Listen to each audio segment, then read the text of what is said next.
Olá, boa noite. Boa noite. 60 anos da encíclica Paz na Terra. Durante a catequese, Papa Francisco recorda documento deixado pelo Papa João XXIII. Novos bispos para o Brasil. Padre José Hamilton foi designado para Minas Gerais e Padre Ivanildo para o Pará. Proteção nas escolas. Governo reforça a segurança em escolas do país após onda de ataques. Ministério da Cultura aumenta cachê pago pela Lei Rouanet. Governo paulista libera acesso parcial ao litoral norte. Inadimplência cai em São Paulo, mas segue em alta em todo o Brasil. Festa da Misericórdia na Canção Nova. Jesus Cristo, rosto da misericórdia, é tema de um dos maiores eventos da comunidade. E a surpreendente história da mãe e filha que se reencontraram após terremoto na Turquia. Esta é a TV da Inspiração Católica Canção Nova. Está no ar o Canção Nova Notícias, a serviço da vida e da esperança.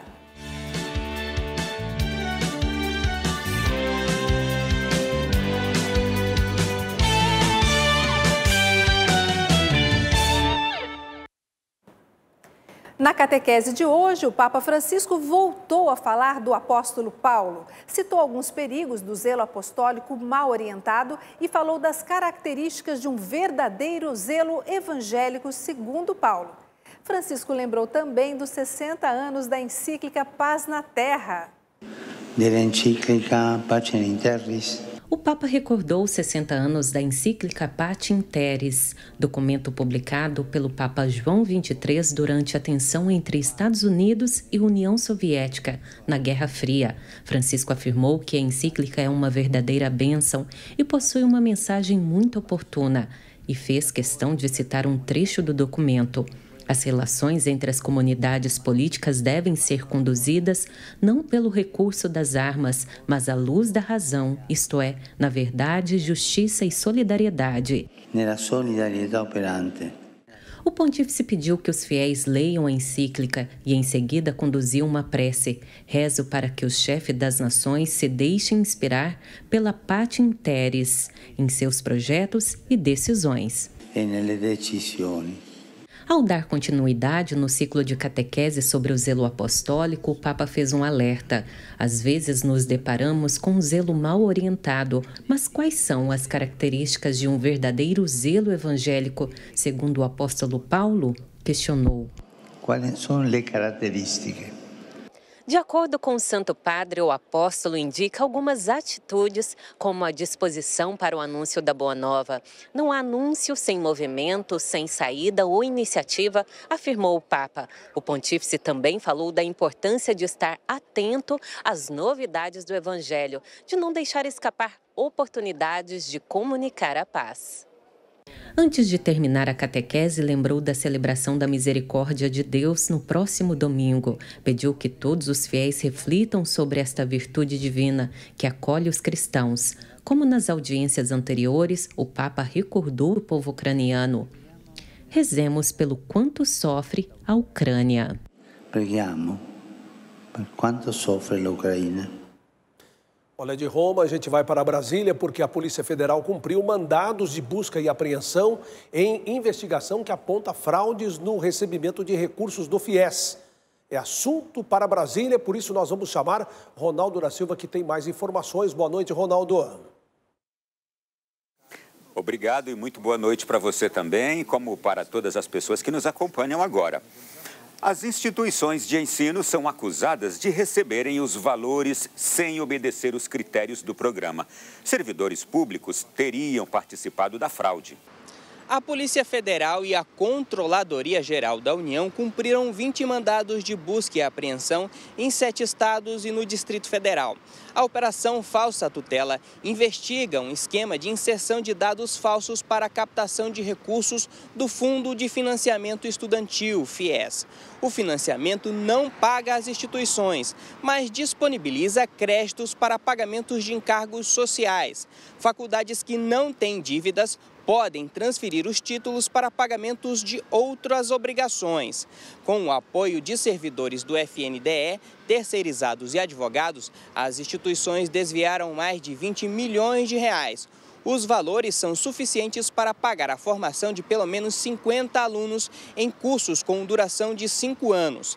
A fraude também teria beneficiado estudantes que fizeram solicitações de financiamento fora dos prazos estabelecidos pelo Ministério da Educação. Francisco Coelho para o Canção Nova Notícias.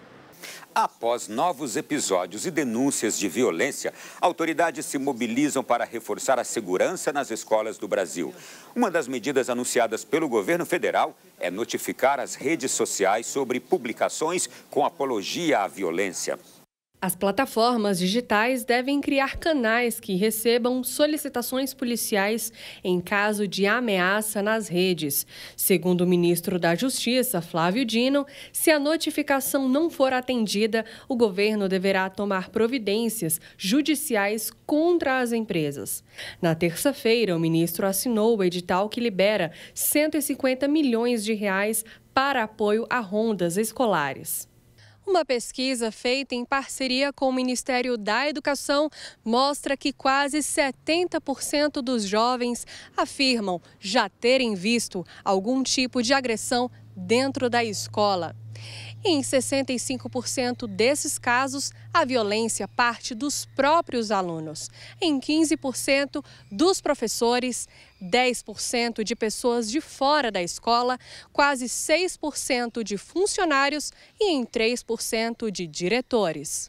Para reforçar a segurança, a Polícia Militar de Cidade Ocidental, em Goiás, a 50 quilômetros de Brasília, criou o programa Paz nas Escolas, em parceria com a comunidade escolar. A Polícia Militar, nós temos uma relação de proximidade com a comunidade escolar, com os estudantes, com os pais dos estudantes, com os funcionários, com os professores, com toda a comunidade escolar. E essa comunidade escolar, numa relação de proximidade, acaba nos informando quando eles identificam algum risco especificamente. Uma das medidas recomendadas pela polícia é a criação de um protocolo com estratégias de segurança em cada instituição de ensino. Denúncias sobre ameaças de ataques podem ser feitas no canal Escola Segura. As informações enviadas serão mantidas sob sigilo. Em caso de emergência, a orientação é ligar para 190 ou para a delegacia mais próxima. E depois de acompanharmos essa notícia sobre a violência nas escolas, eu reforço que amanhã o programa Além da Notícia, aqui da TV Canção Nova, vai abordar essa temática. Vou conversar com especialistas para discutir as medidas de segurança nas escolas e o combate à violência, assim como também as raízes desse problema. É nesta quinta-feira, 10 da noite, aqui na Canção Nova. E daqui a pouco a gente volta de Brasília com outras informações. Até já. Até já, Ronaldo. Muito obrigado, hein? Olha, o ministro da Justiça, Flávio Dino, apresentou hoje medidas para reforçar a segurança nas escolas. Nós vamos ao vivo a Brasília novamente, agora na área externa, chamar a repórter Camila Castro, que tem mais informações. Camila, que medidas o governo pretende tomar para evitar ataques nos colégios, hein? Boa noite. Boa noite, Reinaldo, e a todos que nos acompanham. O governo federal preparou uma portaria com ações voltadas para as escolas. O ministro da Justiça, Flávio Dino, informou que a Secretaria Nacional do Consumidor vai instalar procedimentos para apurar responsabilidades de plataformas virtuais na disseminação de ameaças. Entre outros pontos apresentados por Dino estão trabalho coordenado com as delegacias de crimes cibernéticos para identificar material de apologia a ataques, também a proibição para plataformas aceitarem novos perfis a partir de endereços já identificados como ameaçadores para as escolas. Enviar também aos governadores sugestão para a criação de comitês estaduais de segurança nos colégios e determinar que plataformas sejam obrigadas a repassar ao delegado de polícia dados que permitam a identificação do usuário ou do terminal de conexão com a internet imediatamente, a fim de facilitar as investigações das autoridades policiais e determinar às plataformas digitais a retirada de conteúdo considerado ilícito. O ministro Flávio Dino informou também que se as redes não retirarem o conteúdo ilícito, poderão ser suspensas e multadas no valor que pode chegar a 12 milhões de reais. Cerca de 70 milhões de brasileiros estão com dívidas em atraso. Em São Paulo, o cenário parece um pouco melhor porque houve redução na inadimplência em março. É isso mesmo, Sidney? Boa noite. É sim, a diminuição das contas atrasadas ocorreu principalmente nas famílias que ganham até 10 salários mínimos. Boa noite, Reinaldo, Adriana, e boa noite a todos que nos assistem. Segundo a Federação do Comércio de Bens, Serviços e Turismo de São Paulo, a inadimplência das famílias na capital paulista recuou pelo 4º mês consecutivo em março. Outras informações com Luciana Santos. A inadimplência das famílias na capital paulista recuou pelo 4º mês consecutivo. Os dados são da FEComércio de São Paulo, a Federação do Comércio de Bens, Serviços e Turismo do Estado. No mês de março, 23% das famílias estavam inadimplentes, ante 23,9% em fevereiro e 23,1% em março do ano passado. O percentual desta leitura representa uma redução de 112.500 famílias em relação ao pico histórico de novembro de 2022. A diminuição na inadimplência na capital paulista foi impulsionada pelos lares com renda inferior a 10 salários mínimos. Em contrapartida, a inadimplência cresceu nas outras regiões do país no mês de fevereiro, segundo dados da Confederação Nacional de Dirigentes Lojistas e do Serviço de Proteção ao Crédito, o SPC. De acordo com o estudo, o número de cidadãos inadimplentes atinge a marca de 65.450.000 brasileiros, apontando que 4 em cada 10 adultos estavam negativados em fevereiro de 2023. O cartão de crédito é o principal vilão no desequilíbrio na hora de fechar o orçamento dos brasileiros. De São Paulo, Luciana Santos, para Canção Nova Notícias.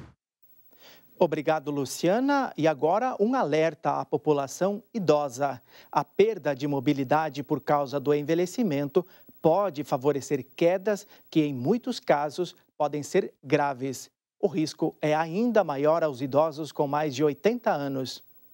40% dos idosos com mais de 80 anos sofrem algum tipo de queda todos os anos.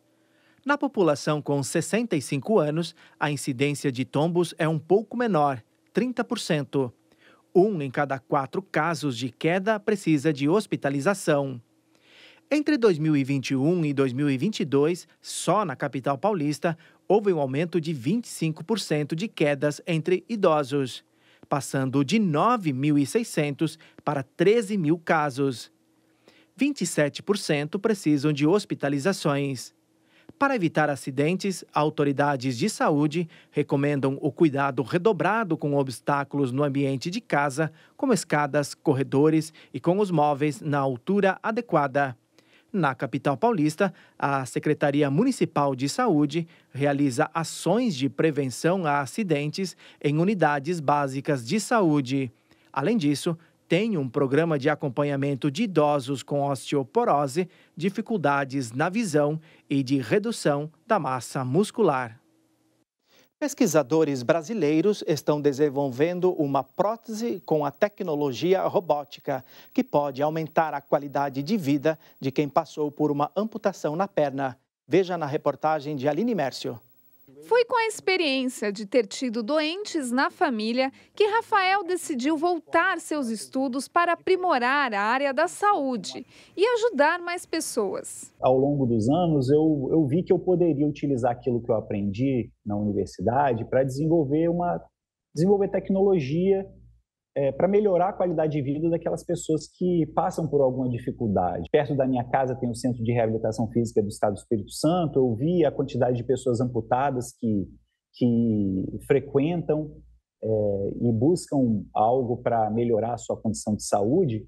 Vendo a necessidade de melhorar a qualidade de vida de quem usava a prótese, o professor contou com a equipe do Laboratório de Robótica e Biomecânica, na Universidade Federal do Espírito Santo. E juntos desenvolveram uma prótese com tecnologia ativa para colaborar na reabilitação de pacientes que passaram por amputação transfemoral. Quando uma pessoa utiliza uma prótese passiva, comum dessa, ela tem que realizar movimentos compensatórios do quadril, da outra perna, para poder compensar a perda de movimento daquela perna que ela perdeu.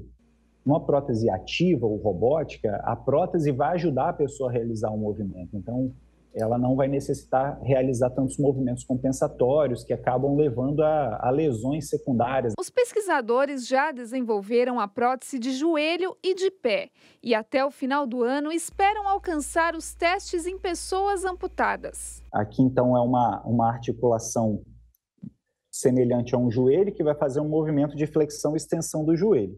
Aqui, o joelho encaixa no pé, a gente forma uma prótese de perna, né? O pé também realiza movimento de flexão e extensão conforme com a motorização que a gente implementou aqui dentro. A prótese robótica comercializada no mercado internacional pode chegar a até $100 mil. Mas ao trazerem essa tecnologia para o Brasil, os pesquisadores esperam que o custo possa ser menor e o aparelho acessível ao SUS. Então, se a gente desenvolver a tecnologia aqui, a gente vai conseguir reduzir esse custo, com certeza. Vai depender de uma empresa comercializar isso também. O governo do estado de São Paulo liberou parcialmente na manhã desta quarta-feira um trecho da rodovia dos Tamoios no sentido litoral norte. O local estava interditado desde 2016. O impasse foi solucionado e nossa reportagem foi até o local conferir. A vida de quem passa por este trecho da rodovia dos Tamoios, principal ligação entre o Vale do Paraíba e o litoral norte paulista, era complicada. Devido às fortes chuvas que atingiram o local no início de 2016, houve deslizamento de terra no trecho.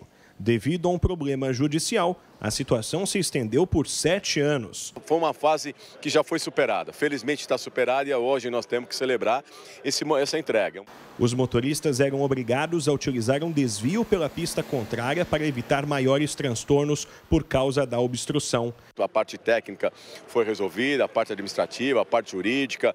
Quem comemora as melhorias viárias é a cidade porta de entrada do litoral para quem utiliza a rodovia. A gente tem feito a campanha para as pessoas virem para o litoral e agora com muito mais segurança, com um tráfego aí fluindo normalmente. Então, um momento que a gente esperava há bastante tempo.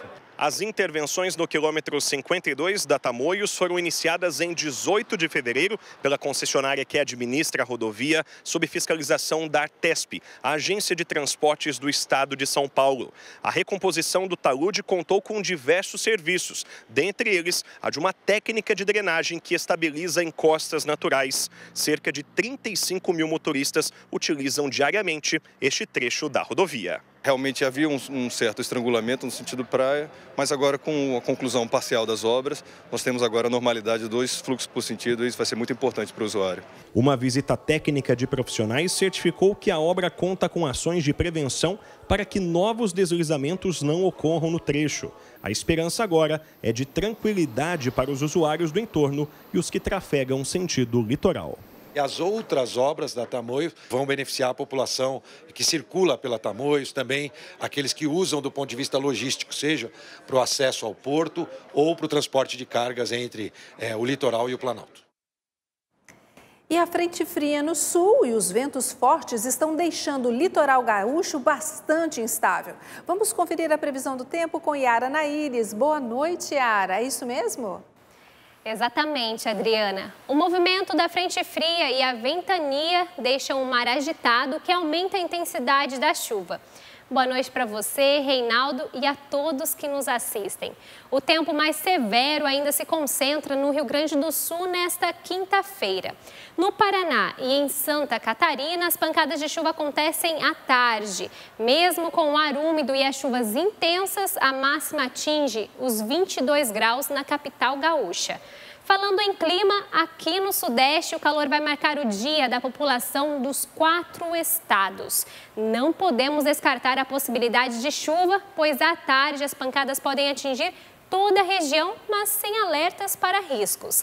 A capital fluminense vai registrar máxima de 33 graus, dia quente para os cariocas. Os temporais devem permanecer no centro-oeste e norte do país, principalmente sobre o Pará, sul do Mato Grosso do Sul, interior de Goiás e Mato Grosso. E também no Nordeste, que ainda está sob a influência da zona de convergência intertropical, que afeta principalmente o tempo na costa nordestina. Enquanto as instabilidades marcam presença no Brasil, a umidade relativa do ar mantém níveis recomendados para a saúde.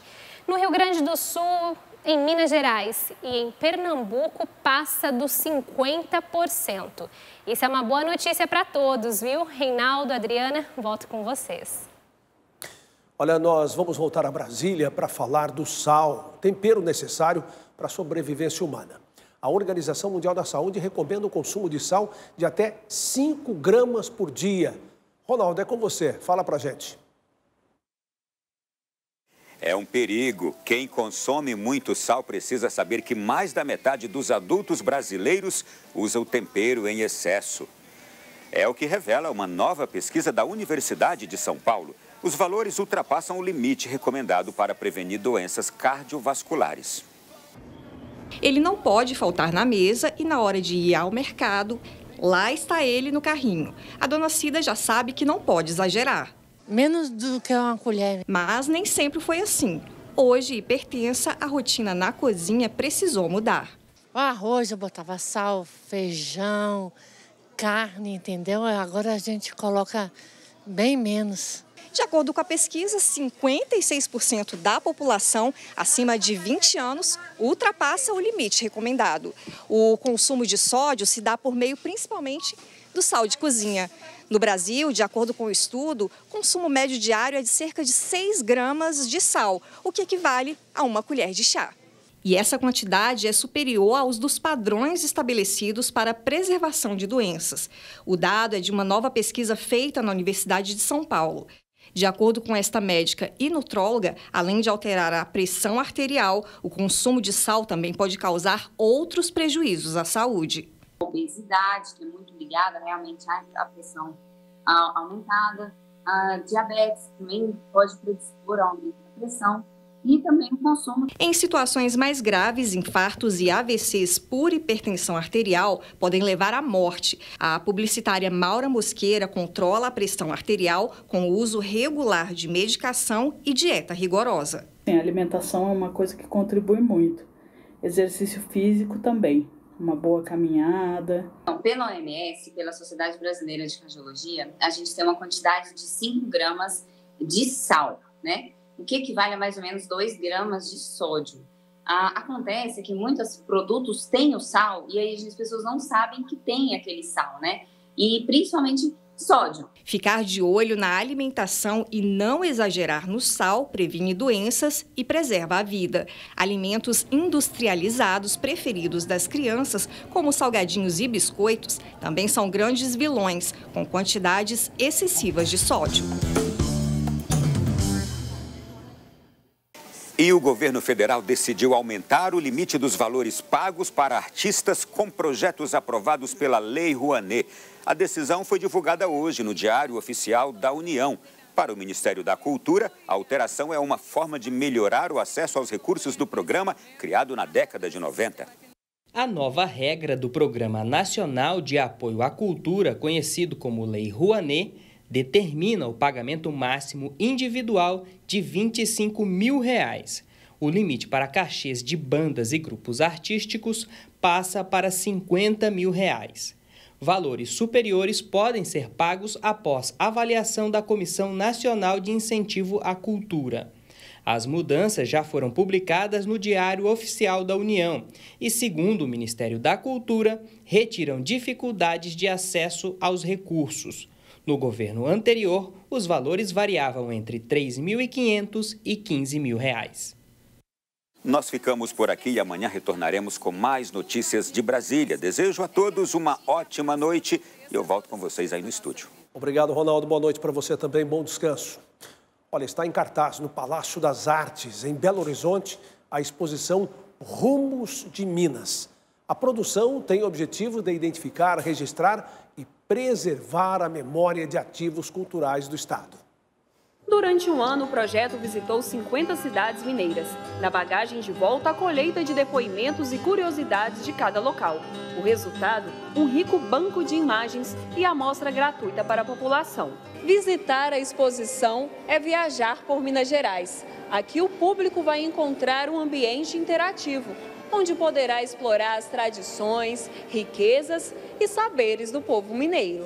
As pessoas que veem a exposição, elas vão encontrar o que a gente encontrou nas 50 cidades. A gente trouxe peças dessas cidades.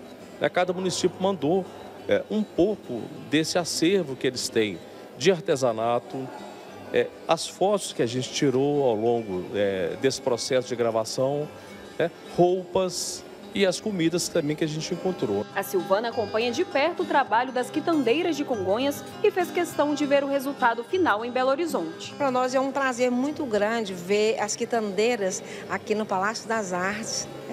Essa exposição belíssima para todos poderem ver e cada vez mais divulgar o que Congonhas tem de belíssimo. Além de promover uma imersão intimista pela riqueza patrimonial e cultural do estado, o projeto traz para a capital a força e a beleza das Minas Gerais. A gente é uma geração que está muito na cidade grande, dentro das coisas da cidade grande, numa vida muito rápida. E o interior ele traz essa paz e esse conhecimento de gerações anteriores, né? Igual uma pessoa que parou ali e estava falando comigo sobre um festival de Congonhas que eu nem sabia que existia e é uma coisa que tem lá há muitos anos. Tem também a possibilidade de trazer a cena para as pessoas mais jovens, que às vezes não têm chance de conhecer esses lugares, né? Estarem entendendo um pouco e sentindo um pouco dessa atmosfera interiorana que é tão agradável. Por isso é importante a exposição, trazer para a capital, que é o centro de Minas Gerais, mostrando um pouco o que existe além do que já se conhece.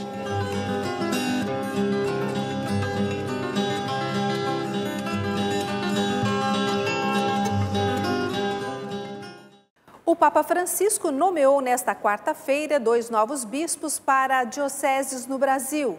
Um deles é o padre José Hamilton de Castro, que será bispo na diocese de Almenara, Minas Gerais, que estava sem bispo desde agosto do ano passado. Padre José Hamilton tem 63 anos e 26 deles como sacerdote. Outro nomeado é o padre Ivanildo Oliveira Almeida, que assumirá a diocese de Cametá, no Pará. Padre Ivanildo foi ordenado em 2001 e é mestre em Direito Canônico pela Universidade Lateranense de Roma. Olha, neste tempo pascal, tempo de vida nova, de misericórdia, a Canção Nova realiza mais uma edição da Festa da Divina Misericórdia. Esse que é um dos maiores eventos da comunidade, começa amanhã e vai até domingo. A repórter Elaine Santos fala da programação para a gente. Jesus, o rosto da misericórdia, é o tema deste ano. Essa festa acontece na Canção Nova há 21 anos. E essa celebração é o ponto mais alto da devoção à Divina Misericórdia. É isso, Dani? 2 décadas celebrando a festa da misericórdia na Canção Nova? É isso mesmo, 21 anos. Na Canção Nova, a devoção à Divina Misericórdia chegou ali no finalzinho dos anos 90, mas a festa foi instituída pelo Papa João Paulo II no ano 2000. E já em 2002, a primeira festa da misericórdia aqui na Canção Nova. E este ano, o que você destaca da programação? Este ano nós teremos a alegria de contemplar o rosto misericordioso de Jesus. Nós estaremos estudando nas pregações, com o povo de Deus, a encíclica que o Papa escreveu. Jesus, Misericórdia Vultus, Jesus, rosto da misericórdia. E este ano nós queremos também provocar em todos os participantes os sentidos. Falaremos do olfato, do aroma da misericórdia, do bálsamo da misericórdia, também da audição, do tato. Todos os 5 sentidos nós queremos trabalhar nas pregações. Será um momento de muita graça de Deus, porque é promessa de Jesus, não nossa. É Ele que disse que desejava que a festa da misericórdia fosse para os pecadores, refúgio e abrigo. Então todos os pecadores podem se sentir acolhidos por Jesus misericordioso para serem refugiados e para receberem esse abrigo de misericórdia, contemplando esse rosto misericordioso do Senhor que nos envolve e nos alcança. Muito obrigada, Dani, pela entrevista. E lembrando que o Sistema Canção Nova de Comunicação vai transmitir tudo para você viver essa devoção com a gente. De Cachoeira Paulista, Elaine Santos para o Canção Nova Notícias. Você está convidado a vir à Canção Nova participar da Festa da Divina Misericórdia. Mas se não for possível estar aqui, vai poder acompanhar as transmissões do encontro pela TV Canção Nova. Isso é possível porque você, sócio benfeitor, participa e nos ajuda a manter esta obra de evangelização. Eu vou estar no evento e conto com a sua participação, presencial ou pela TV Canção Nova. Nós já estamos com 35% na campanha do projeto Dai-me Almas desse mês. E eu convido você a acessar clube.cançãonova.com e escolher uma forma de fazer a sua doação mensal. Eu quero agradecer a todos os sócios por sua fidelidade e comprometimento. As Sagradas Escrituras apontam que Cristo ressuscitou no terceiro dia. Nesta quarta-feira, das oitavas de Páscoa, a gente mostra a história de quem ressurgiu em meio ao terremoto na Turquia. Mãe e filha voltaram à vida em família por meio de uma trajetória que surpreendeu o mundo. Com apenas 30 dias de vida, ela foi chamada de Gizem, que significa mistério em turco. Mistério da vida sobre a morte. A imagem que o mundo acompanhou na Turquia é do resgate de Vetin. Mais de 5 dias após o terremoto de 6 de fevereiro, a bebê foi retirada dos escombros de um prédio na província de Hatay, em bom estado de saúde. O pai e os 2 irmãos estão entre as mais de 50 mil vítimas fatais do tremor do início do ano.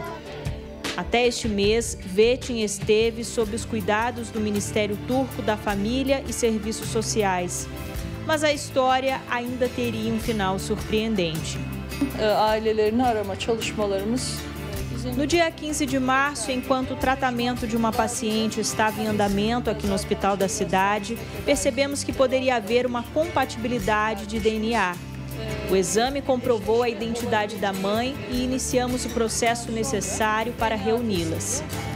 O bebê milagroso foi levado a bordo do avião presidencial de Ankara para o hospital em Adana, no sul da Turquia, onde a mãe estava internada. 54 dias após o desastre, Yesemin Begdas recebeu a filha nos braços. O carinho materno que acalmou a criança emocionou aqueles que testemunharam o belo encontro. Como na história bíblica, a vida venceu. Mãe e filha têm uma nova chance em família. E o mundo pôde aprender que, mesmo sob os escombros, é possível recomeçar.